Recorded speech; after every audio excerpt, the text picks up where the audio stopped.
Hey everybody, this is Mike, and I'm following Colin's lead. He did a Forever Games list last week, where he looked at games that are from 2019 or earlier that he thinks will never leave his collection, and explain why. And he thought it would be fun for me to do the same, and we might even get some of the other OSCS crew to do their lists. And the possible plan is to update this every year, so next year we could look at 2020 games, which would help me out a lot, because some of my recent favorites I think will be long-term keepers. And just full disclosure before I get into my list, it's going to be a lot shorter than Colin's, and also probably a lot newer, because I cull games pretty aggressively, as you might know if you watch Shelf Life, so I don't have too many classic games staying around in my collection. But without further ado, let's jump into my Forever Games list for 2021.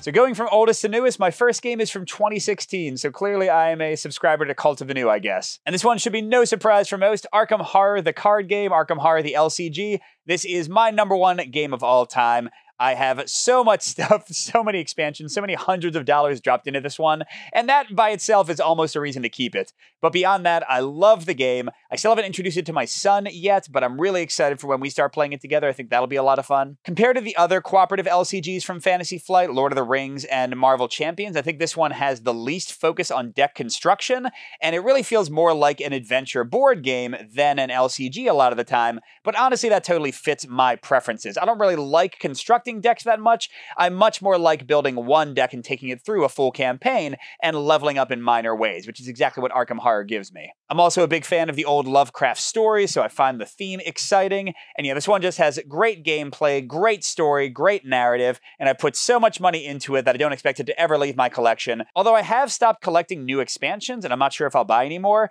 Maybe now that they're going to a single box sets for an entire campaign, I might buy some of those, but I think I have enough at this point that I don't really need any more, but I'm still going to keep it around. And my second game is also from 2016, and this one is a bit of a cheat, but I had to include it anyway. I asked Colin's permission, he said it was okay, and that is the Exceed fighting game system from Level 99. And the reason this is kind of cheating is that there is no official solo or cooperative play mode for this. It's a head-to-head 1v1 fighting game, but I designed a solo bot, and so far I've added in all the fighters from the 3rd and 4th season. I'm working on Blaze Blue the 5th season and 7th Cross the 2nd season fighters. And man, do I love this game. I also love Battlecom, but I give the slight edge to Exceed because my family, and especially my sons, like Exceed a bit more than Battlecon, so we play it more. And I don't only play solo with my bot, I also play sort of cooperatively, where me and my sons will take turns kind of making choices, or I'll sort of act as their coach and help them select the best way to fight. But probably the biggest selling point for Exceed, and also for Battlecon, a lot of these level 99 games, is the incredible variety in the fighters. How you can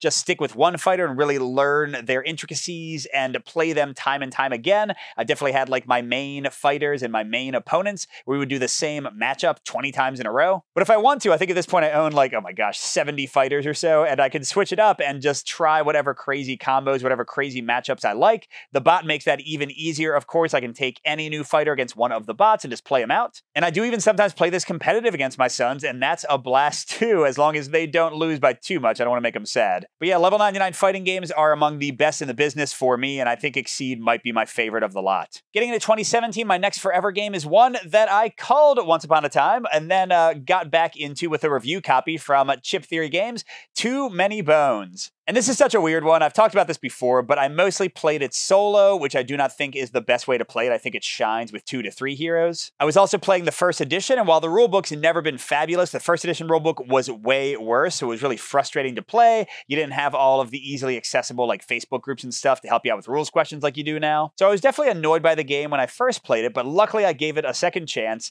And yeah, now this is one of my top 5 games easily. Love the adventure, love the tactical combat. I love that you have the epic feeling of doing a whole campaign in just like 1 hour to hour and a half sitting. Like Exceed, I adore the differences between the heroes and trying out different combos of 2 or 3, and also the different nemesis, the bosses you can go against. They keep the game really fresh. And in all honesty, at this point I have almost everything for Too Many Bones, including a friggin' trove chest. So I don't even know how I would sell this. I don't know if I can even get it out of my house without breaking every bone in my body. So maybe for that reason alone, even forgetting the fabulous gameplay, Too Many Bones will probably be sticking around for a bit. And another one from 2017, I'm imagining imagining this is also on Colin's list, and that is Spirit Island. And you're probably seeing a theme here. This is something I don't think I hide much in my reviews. I love having different factions or characters or player powers to try out, and Spirit Island is amazing for that. Just like Exceed, just like Too Many Bones, you can play a solo with each of the different spirits, and they are awesome. At this point, I've got all the expansions and all of the promos, so I've got so much content to play around with. But then you can do them in combos of 2 or 3 and see how they support each other.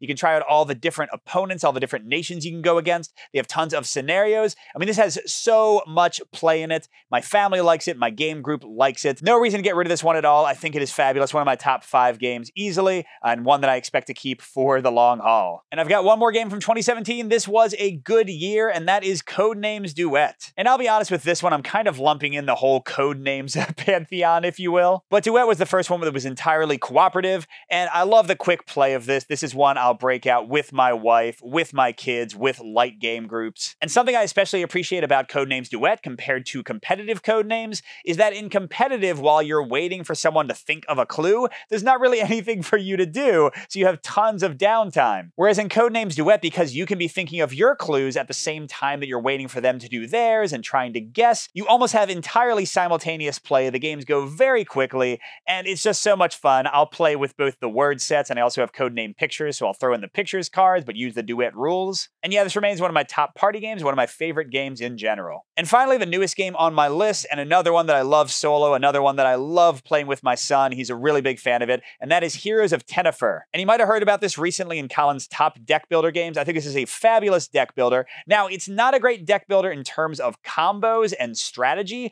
because a lot of the cards that get added to your deck are somewhat at random. But for tense decision making and amazing game moments, few things beat Heroes of Tenefyr's push your luck system, where you draw 3 cards at a time and either have to sit with those cards or draw the next ones. It's great solo, but it's especially great with 2 or more players, because then you have to make these really tough decisions of how deep you dig into your deck and whether you think your partners will be able to finish off the boss that you've already damaged. Just great stuff. One of my favorite deck builders of all time. And this one, even though it is much newer, 2019, I expect it to stick around, especially with the expansion, which adds great content for quite a long time. So there you go, only 6 games, and one of them almost doesn't count because it's my own solo mode, so kind of 5. Thanks for watching, and I'll see you at the next stop.